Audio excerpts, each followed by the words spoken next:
It moved like a spider, but with the face of a child. Pale. Human. Stretched too tight over something else. I couldn't look away.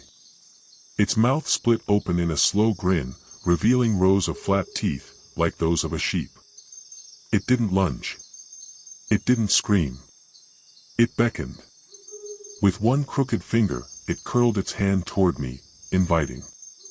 "Come inside," it whispered. I stepped back. The moment I did, the air shuddered. Like the world blinked. And the child dropped from the ceiling to the chapel floor with a wet slap. I turned and ran. I didn't get far. The souls surrounded me now. Silent. Watching. They didn't block me, but their sheer numbers made any direction feel like a trap. And then, my father appeared again. Standing alone in the clearing. "No," he said. And the child froze. Mid-step. Mid-crawl. Then slowly, it shrank away, back through the church doors. They slammed shut behind it. What the hell was that? I demanded. Dad didn't answer right away. He just looked at the field. At the souls. "They're called the remainders," he said finally. "Born from what we leave behind." He gestured toward the chapel. "That one's mine." "You mean, you made that thing?" He didn't look at me. "I made the absence it fills. Every regret I buried. Every secret I never confessed. All of it." He turned to face me, eyes heavy. "When someone dies, what's left behind doesn't always stay still. This place gives souls a way to finish walking. To move on. But for that to happen," he pointed at the church again. "The remainders have to be fed." The doors of the church groaned. From inside, I heard scratching. And weeping. Then laughter. All in my own voice. "This is why you brought me here," I said slowly.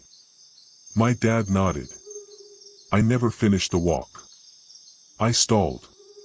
Waited too long. The remainder got strong." He looked at me. "It needs something only you can give." "What?" He didn't answer.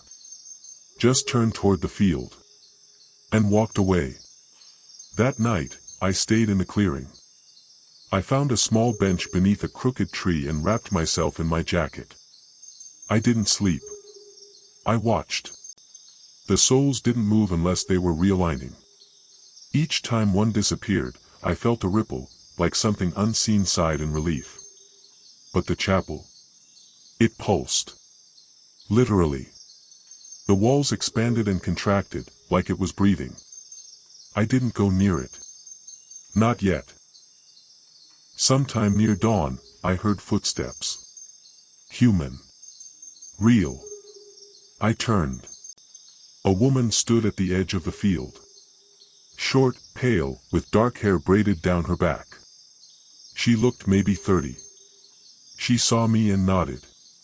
"You too?" she asked. "Yeah," I said. "My dad." She gave a tired smile. "My sister. She's been walking here for weeks. I've only just seen her again." She extended a hand. "Amira. Eli."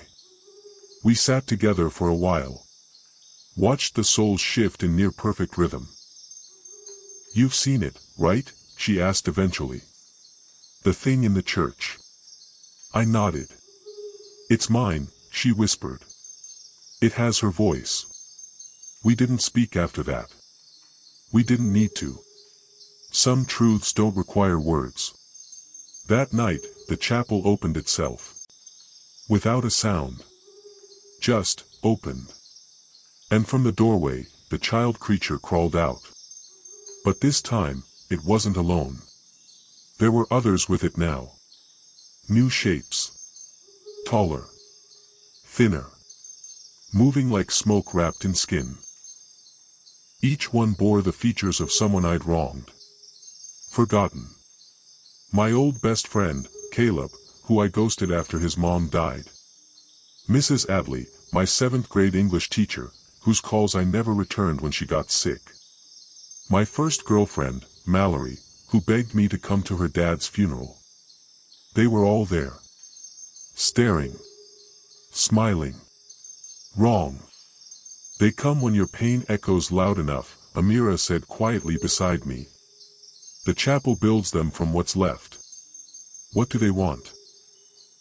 To be remembered. Or repaid. She looked away. Or both. The child creature turned its head, slow and jerking. One must enter, or the rest will walk forever. Then it pointed at me. Amira grabbed my hand. You don't have to, I do, I said. Because deep down, I knew. This wasn't about punishment. This was reckoning. I stepped into the chapel. The remainders parted to let me pass. The moment I crossed the threshold, the door vanished behind me. Inside, it was not a chapel. It was a house. My house. Or a distorted version of it. The walls bled memories. Photos melted and reformed. The floorboards creaked with guilt. And the child was waiting at the kitchen table. It had my father's eyes. You left me, it whispered. Then it reached out, and touched my chest. Suddenly, I remembered everything I'd buried, the letter my dad wrote me, still unopened in my desk. The phone call I ignored the night he said, I think I'm ready to talk. The last voicemail. Just him breathing. I'm sorry, I said. And the child smiled. You may walk now, it whispered. And vanished. The chapel collapsed in on itself. No explosion. No fire. Just, gone. And in its place, a stone marker, he walked until the end. I emerged from the ruins into a field half empty. The souls were gone. Released. All but one. My dad. He stood alone in the clearing, smiling. I'm proud of you, he said. And then, he was gone too. Amira hugged me. She was crying. Not in grief. But in release. Her soul had walked too. All was quiet. The path was still. For now.